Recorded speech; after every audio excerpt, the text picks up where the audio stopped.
আসছি পরবর্তী খবরে।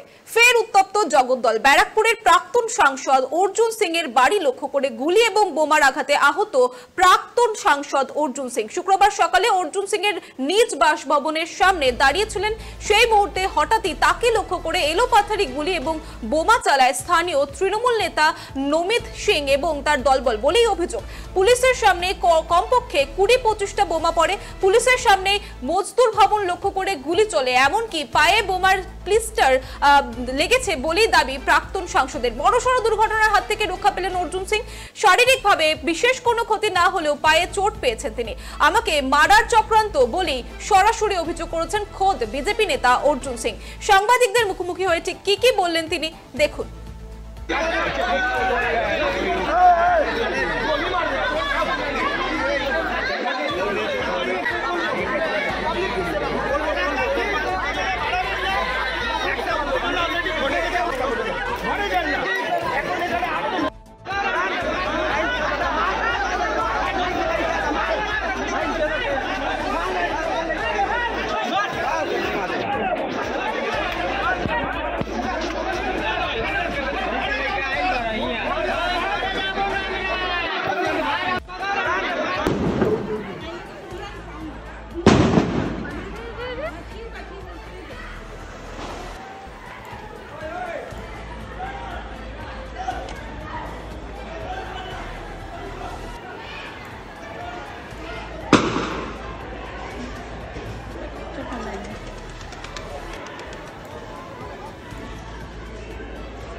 বাড়ির সামনে না, আমার বাড়িতে আমার সিকিউরিটিদের উপরে অ্যাটাক করেছে।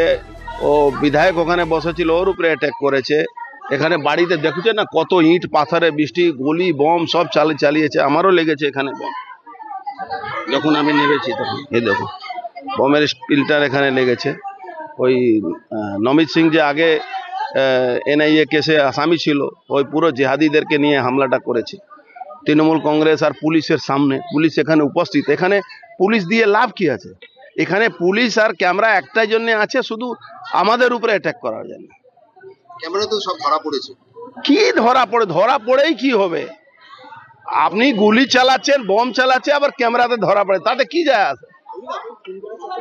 100% খুন করা চক্রান্ত। সকাল সকাল এটা কার উপরে কি করে হয়? সকাল সকাল তো মারা যায়নি, অ্যাটাক হয়। সিকিউরিটির বক্সের উপরে দেখছেন না বম গুলি চালিয়েছে। নেতৃত্বকে জানিয়ে কি হবে? লড়াই আমাদের লড়তে হবে, মানুষকে নিয়ে আমাদের লড়াই লড়তে হবে। অমিত শাহজিকে জানাবো, কি করতে হবে।